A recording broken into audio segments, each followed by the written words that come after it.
Հայաստանի իշխանությունը լուծարում է հայկական բանակը։ Այլ ձևակերպմամբ ռազմական փորձագետները չեն կարողանում մեկնաբանել կառավարության ընդունած նոր նախագիծը, որով նախատեսվում է միլիոնների դիմաց բանակում ծառայել ոչ թե 2 տարի, այլ 1 կամ 4 ամիս ըստ գրպանի պարունակության։ Այն գումարները, որոնք տարբեր ուղիներով հոսում են տարբեր տեղեր, դրանք մտնեն պետական գանձարան եւ ունևոր խավի զավակները վստահաբար չեն ծառայելու։ Դա 100% ճշմարտություն է։ Չունևորները ցկտելու են հաշվի առնելով, որ երկրում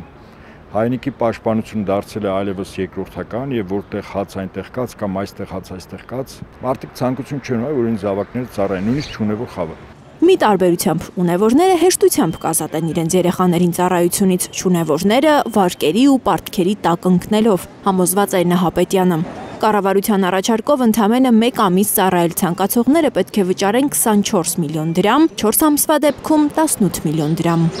Նախագծով մինչև 16 տարեկան տղաները մեխանիկորեն 15 միլիոն դրամ պարտք կունենան պետությանը։ Այդ պարտքը կարող են մարել 2 ձևով, կամ պետք է հաշվառվեն զինվորական ծառայության համար ու գնան բանակ, կամ վճարեն այդ գումարը հրաժարվելով Հայաստանի քաղաքացիությունից։ Այդ մարդիկ պոտենցիալով արտագաղթող են։ Իրենց զավակը 15 միլիոն կամ իրենք վճարելու են, քաղաքացիությունից հրաժարվեն եւ ճամպրուկները կապեն Հայաստանից դուրս։ Հայկ Նահապետյանը վստահ է, որ այս նախագծով զինվորական ծառայությունից կխուսափեն նաեւ պայմանագրային զինծառայողները։ Հիմա ամենակարևոր հարցը՝ ով է պաշտպանելու հայրենիքը թշնամուց։ Այսինքն կարող է մի քանի տարի հետո ուղղակի մեր բանակում չլինեն բավարար թվով անձնակազմ, առանց այն էլ հիմա չկա, ասենք մի քանի հազար կամ 10,000 Հետո Փաշինյանն էլ հրապարակավ ասել է ժողովուրդ դուք չեք ցանկանում ծառայել։ Եվ Ադրբեջանի բանակը, որը 100,000 սպառազեն մոտիվացված է, մենք չափելի բանակ չունենք, ուստի եւ Ադրբեջանը ինչ ցանկանա մեր հետ անի, որսի կռվով չկա գրավի, մենք իր պահանջները պիտի կատարենք։ Ռազմական փորձագետը կասկածում է, թե 1 կամ 4 ամսյա մարտական հերթապահությամբ հուսալիորեն կպաշտպանվեն հայկական սահմանները թշնամուց։ Առնվազն 9 ամիս մինչև զինծառայողը ամբողջովին ունակ է պատրաստ է որպես մեկ զինվորական մասնագիտություն կարող անց որոշակի հաստիքի վրա սահմանում իրականացնել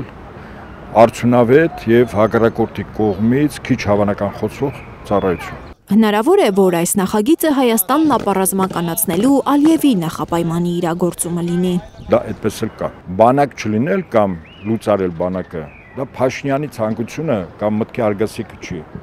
Դա Ալիևի եւ Էրդողանի ցանկությունն է, այո։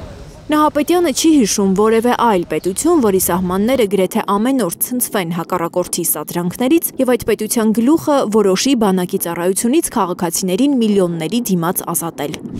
Վերում է Իսրայելի օրինակը։ Այդ երկրում ծառայությունից խուսափած մարդիկ անտեսված են հասարակության մեջ, երբեք նույնիսկ ամենացածր պաշտոնը չի թույլատրվում նրանց զբաղեցնել։ Մեզ մոտ բանակում չծառայածները զբաղեցնում են ամենաբարձր պաշտոնները։ Լիլիթ Գասպարյան, Միլենա Պողոսյան և Նորայր Հակոբյան, Հայլուր։